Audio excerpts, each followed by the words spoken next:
कभी कभी व्यक्ति जीवन में ऐसे विचार किसी दूसरे पर मढ़ देता है, श्री कृष्ण को पता ही नहीं साहब। और आरोप किस पर लगाया है? द्वारिकानाथ पर आरोप लगाया है साहब। और जिस पर आरोप लगा है, अब कृष्ण को देखिएगा, भगवान श्री कृष्ण द्वारिका के राजा हैं और उनकी जो सभा है, जैसे कैबिनेट होती है, मंत्री परिषद होता है, उस मंत्री परिषद का जो नाम है वो है सुधर्मा सभा। और भगवान ने अपनी सुधर्मा सभा से इस्तीफा दिया, रिजाइन कर दिया। क्यों? क्योंकि आरोप लगाया है, अरे कृष्ण ने मणि को चुराया, कृष्ण ने मणि को चुराया, कर कर। जब तक मणि नहीं मिल जाती तब तक हम सुधर्मा सभा के सदस्य नहीं रहेंगे। और भगवान निकल पड़े अपने मंत्र। अब तो मणि की तलाश हो रही है। अब भगवान भी अपने सखाओं के साथ ढूंढ रहे हैं कि मणि गई कहां। पता करा कि सत्राजीत से मिलकर के प्रसेन जो है वो जंगल की तरफ गया। तो जंगल की गए तो देखा कि ओ प्रसेन का शरीर वहां पड़ा हुआ है और आसपास में सिंह के पांवों के निशान हैं। समझ में आ गया कि सिंह ने, अब सिंह को ढूंढते ढूंढते आगे बढ़े तो सिंह भी मरा हुआ पड़ा है। अब वहां रीछ के निशान हैं। उन निशानों का पीछा करते करते कृष्ण एक गुफा पर पहुंच गए। और कृष्ण जिस गुफा में गए, प्रवेश किया तो पूरा तो साम्राज्य है।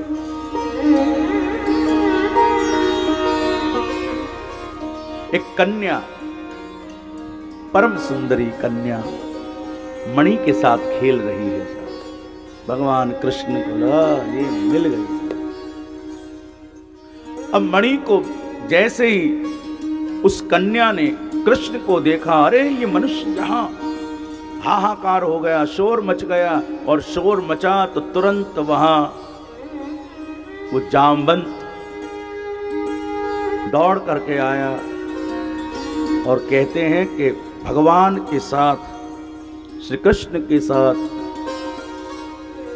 27 दिन तक युद्ध चला है। आपस में खूब युद्ध चला है। और जब वो हारने लगा, भगवान तो प्रसन्न है का, उनको कौन हरा सके, उनको कौन हरावे जग में, जिसने जीती वसुधा सारी। जो नारायण है, जो जगतपति हैं, वो किससे हार सकते हैं साहब।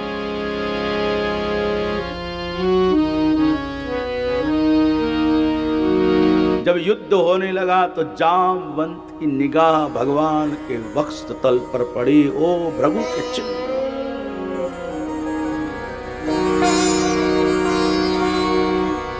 भगवान के चरणों में पड़ गया, कौन है आप?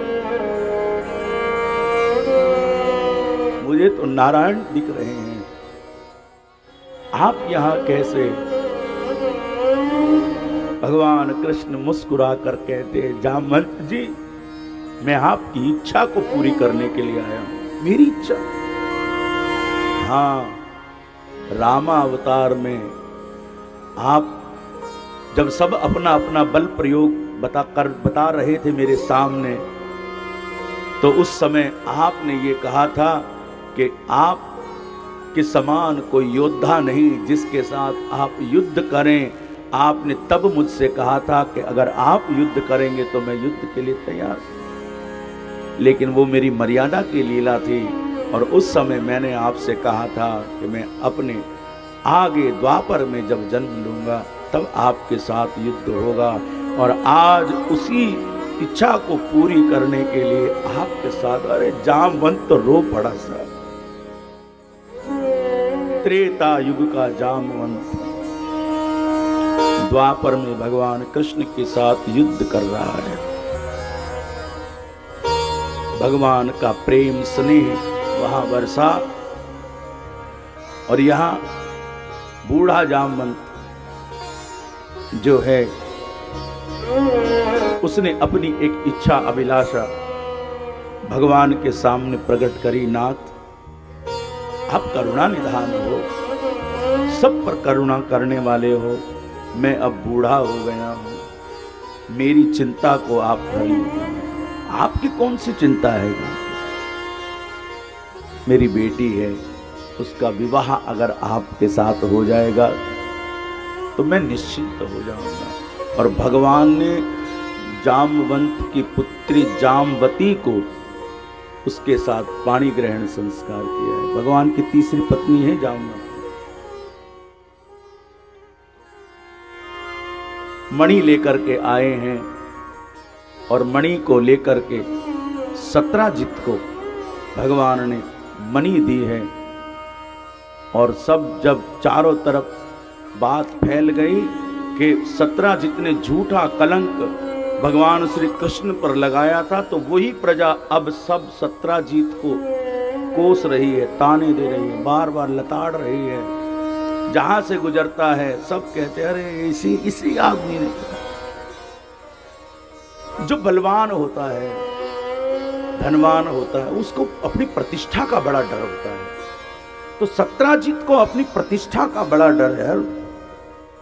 तो उसने क्या किया, अपनी पुत्री सत्यभामा को मणि सहित भगवान को अर्पण कर दिया। और ये सत्यभामा कोई साधारण नहीं है। जैसे दशरथ जी की 3 रानियों में केकई जो थी वो बड़ी निपुण थी, भगवान की इन रानियों में सत्यभामा बड़ी निपुण थी, क्योंकि अपने पिता की इकलौती पुत्री और सारी विद्याओं से निपुण, परम सुंदरी है सत्यभामा जी। और सुंदरता के साथ साथ सत्यभामा में युद्ध कला में निपुण है। और यही सत्यभामा जी जब भगवान का नरकासुर के साथ युद्ध हुआ तो उस युद्ध में भगवान की बड़ी अहम भूमिका सत्यभामा जी ने निभाई। ऐसी ये सत्यभामा जी भगवान ने स्वीकार किया, अंगीकार किया है, भगवान के साथ विवाह हुआ है। और देखिए सुंदरता, एक बाह्य सुंदरता है, एक भीतर की सुंदरता है। यहां सत्यभामा में दोनों ही बातें हैं। एक बाह्य सुंदरता तो है ही, लेकिन भीतर की सुंदरता परम सुंदरी है। और सुंदरता गुणों के साथ होती है। तो भीतर की जो सुंदरता है वो गुणों से निखरती है। सारे सुलक्षणों से युक्त हैं सत्यभामा जी। वीर हैं, धीर हैं, क्षमाशील हैं, प्रज्ञावान हैं। सारे लक्षणों से युक्त सत्यभामा जी भगवान कृष्ण के साथ सुशोभित हैं। तो ये भगवान की दूसरी पत्नी है। भीतर की सुंदरता, आज के जो चरित्र है उस चरित्र में जो एक नारी का चरित्र है, भागवत में हम प्रारंभ जहाँ करेंगे तो वहाँ सत्यभामा का तो हमने चरित्र देखा ही, लेकिन साथ साथ वहाँ द्रौपदी का चरित्र आएगा, वहाँ उत्तरा का चरित्र आएगा, वहाँ कुंती का चरित्र आएगा। ऐसी नारियां जहाँ गांधारी का और देवहूति का और सती का चरित्र आज की कथाओं में आने वाला है। तो बात चल रही थी बाहर और भीतर की सौंदर्यता के साथ। और भीतर का सौंदर्य, सुंदरता वो प्रेम से युक्त हो, प्रेम से सुशोभित हो। इसलिए महापुरुषों ने कहा कि अपने भीतर प्रेम को भरिएगा। प्रेम अति सुंदर है।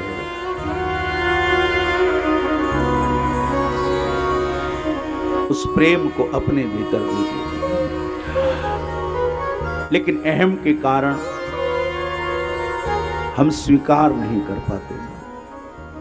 उस प्रेम को स्वीकार कीजिएगा। हमारी अहमता, हमारी ईगो, हमारा अहंकार, हमारी मैं उस प्रेम को स्वीकार नहीं करती।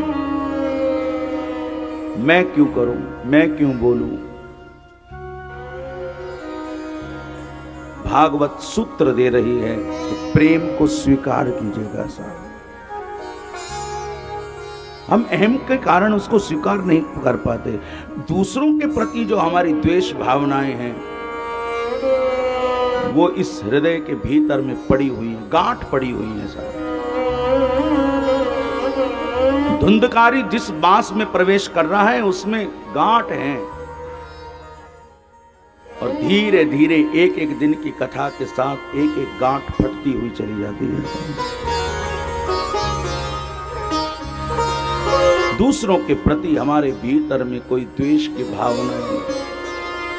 आप करके देखिएगा,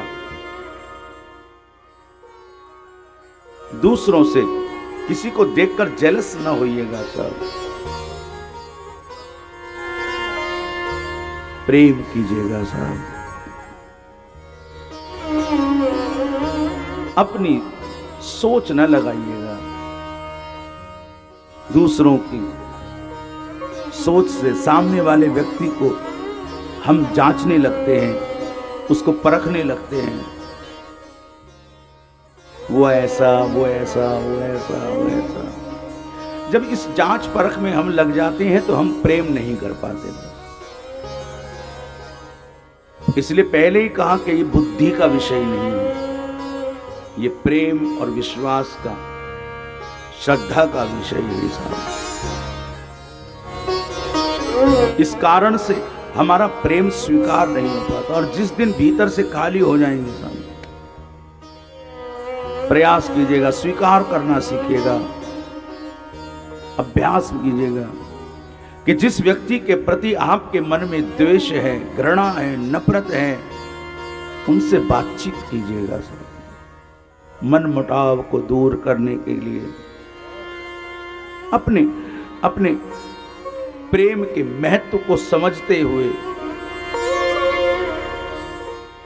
कि प्रेम से ही सब कुछ है, प्रेम से सब झगड़े सुलझ जाते हैं। और श्री कृष्ण को प्रेम, और वो प्रेम का देवता है साहब। श्री कृष्ण प्रेम के स्वरूप हैं। हम अपने जीवन के अंदर पद, प्रतिष्ठा, अहंकार, ये सब बीच में, इसलिए हम प्रेम को स्वीकार नहीं कर पाते, हमारे आड़े आ जाते हैं, स्वीकार नहीं कर पाते। छोड़ दीजिएगा उसके भरोसे पर, उसके नाम पर।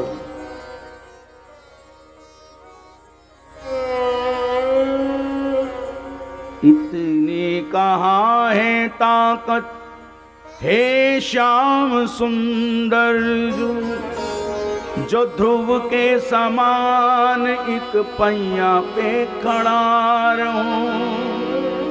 इतनी आत्म दृढ़ता तो मुझ में कदापि नहीं, जो भीष्म के समान दृढ़ प्रतिज्ञा पे डटा रहूं। इतनी चैतन्यता तो मुझ में कदापि नहीं, जो प्रेम के सिंधु में नित्य उमड़ा रहूं। इसलिए एक सरल उपाय अपनाया मैंने, कि प्यारे तेरे नाम के आधार पे खड़ा रहूं। प्यारे तेरे नाम के आधार पे खड़ा। नाम लेंगे तो नाम ही से प्रेम हो जाएगा साहब। दूसरों के अवगुण दोष देखने बंद हो जाए, अपने आप स्वतः, लेकिन ईमानदारी के साथ हो। भगवान की कथा भी सुने और दूसरों से बैर भी रखे, द्वेष भी रखे। फिर तो यही सुना, यही छोड़ दिया, पकड़ के क्या लिया साहब। मजा तो उसमें है कि यहां से कुछ सूत्र पकड़ करके ले जाइएगा साहब। ठाकुर जी को।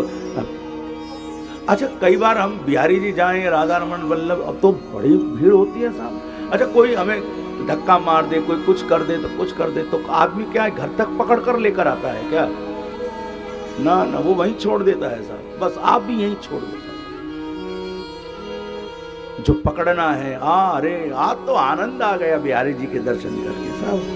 आज तो राधा वल्लभ लाल जी के दर्शन करके मन प्रसन्न हो गया। श्री राधा रमन जी को निहारते निहारते आज तो मजा आ गया साहब। वो मजा आपके घर तक आ जाता है। रास्ते में क्या खटपट हुई आदमी भूल जाता है साहब। और जो खटपट को पकड़ के रखता है वो दर्शन का आनंद नहीं ले पाता। इसलिए खटपट को छोड़ दो साहब। भागवत यही समझा रही है, किसी में अवगुण न देखिएगा। अवगुणों को देखने बजाय उसके गुणों को देखिएगा, उसके गुण को पकड़िएगा। विचार अगर शुद्ध रखेंगे तो प्रेम को स्वीकार कर पाएंगे, और विचार ही दूषित होंगे तो माफ कीजिएगा आप प्रेम से कोसों दूर हैं। विचार शुद्ध होनी चाहिए। विचार, प्रेम जब अनंत हो गया, समझ खेल शुरू हो गया। अजी राग द्वेष व्यापे नहीं, काम क्रोध तापे नहीं। राग द्वेष काम क्रोध तापे नहीं, ऐसा तुझको जब से हो गया, समझ खेल शुरू हो गया। न राग आए न द्वेष आए, राग द्वेष व्यापे नहीं, काम क्रोध तापे नहीं। न काम न क्रोध, जहां राम तहां काम नहीं। राग द्वेष व्यापे नहीं, काम क्रोध तापे नहीं, ऐसा तुझको जब से हो गया, समझ खेल शुरू हो गया, समझ खेल शुरू हो गया। जिसके दिल में सबके लिए प्यार है साहब, असल में सही मायने में वो भीतर से खाली है, इसीलिए तो प्रसन्न है, खुश है साहब। कल भी आपको कहा कि जिंदगी के बोझ को हंस करके उतार दीजिएगा। जिंदगी के बोझ को सर से उतार दो, छोटी सी जिंदगी है, हंस के गुजार दो। मुस्कुराते रहिएगा।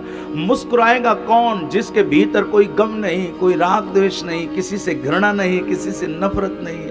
नहीं तो नकली हंसी तो दुनिया हंसती है सब। नकली स्वाभाविक में कहाँ आती है नकली हंसी? हंसना भी अपने आप में योग है साहब।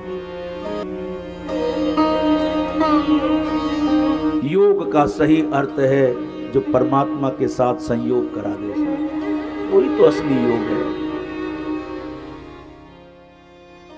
शुद्धता, पवित्रता आचरण में, हमारे व्यवहार में, हमारी वाणी में, हमारे मन के भीतर, बुद्धि के भीतर, विचारों की पवित्रता, आहार विहार सब शुद्ध हो, तभी तो परमात्मा के साथ। भगवान ने क्या कहा? निर्मल मन जन सो मोहि पावा, मोह कपट चल छिद्र नभा। जिसका मन निर्मल होगा, और मन निर्मल कैसे होगा?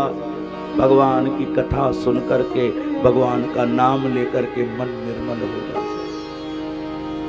मन पवित्र हो जाएगा। और जब पवित्र मन होगा तो फिर दिल क्या गाएगा? मेरे जोगिया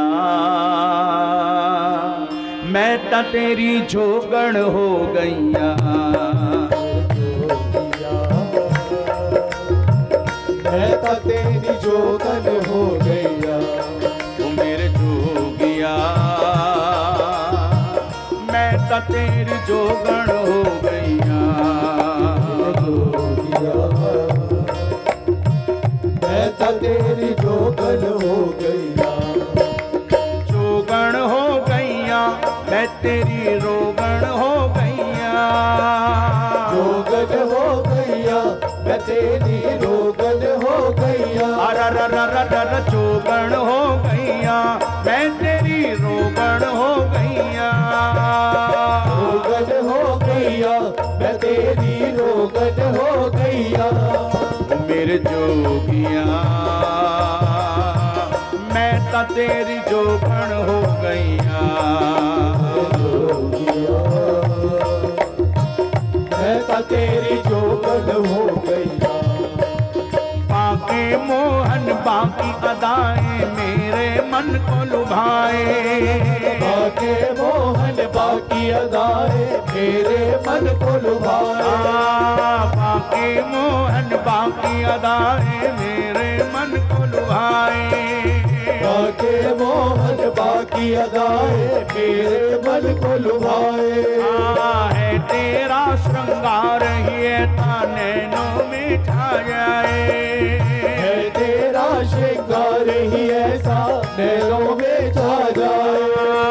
है तेरा श्रृंगार ही ऐसा नैनों में छा जाए। है तेरा श्रृंगार ही ऐसा नैनों में छा जाए। मैं तो तेरी जोगण हो गई। मैं तो तेरी जोगण हो गई तेरी प्रेम दीवानी मेरी जोगिया। मैं तो तेरी जोगण हो गईया। जोगिया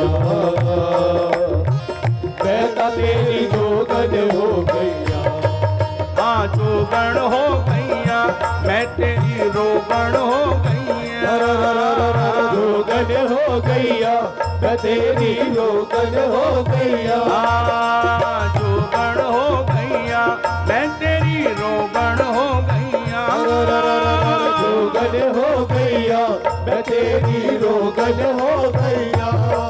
मेरे जोगिया जोगिया जोगिया मैं तो तेरी जोगण हो गईया।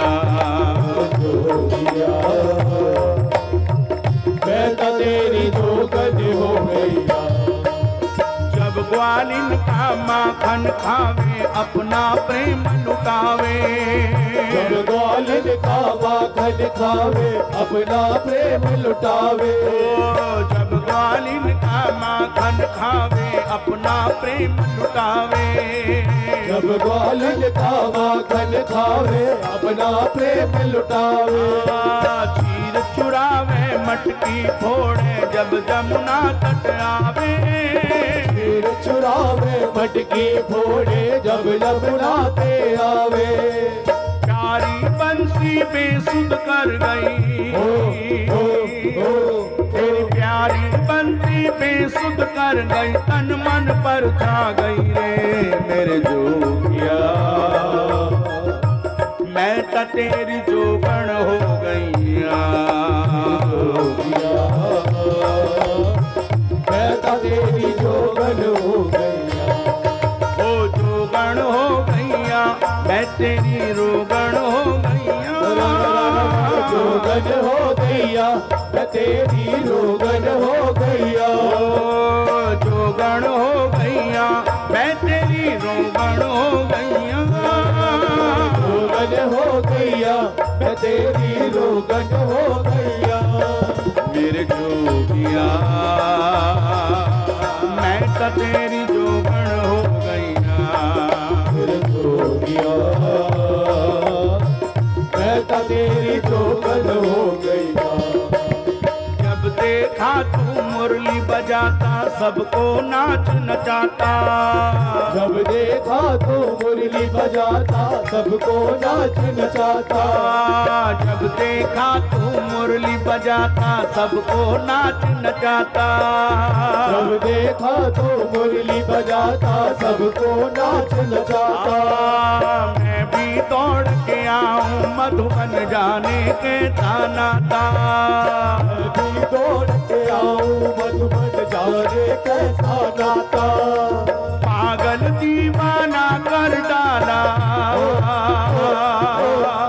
पागल दीवाना कर डाला, कहता है तू ग्वाला मेरे जोगिया। मैं तो तेरी जोगन हो गईया, मेरे जोगिया,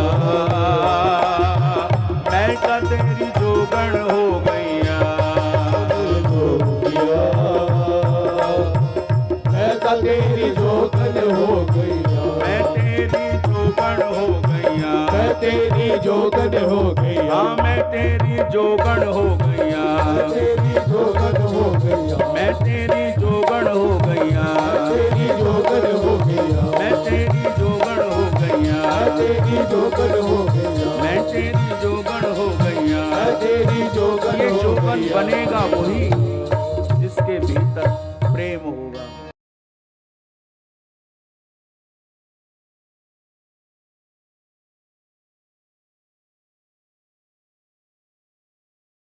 आनंद टीवी से जुड़ने के लिए आप हमें व्हाट्सएप करें 9277395752 पर।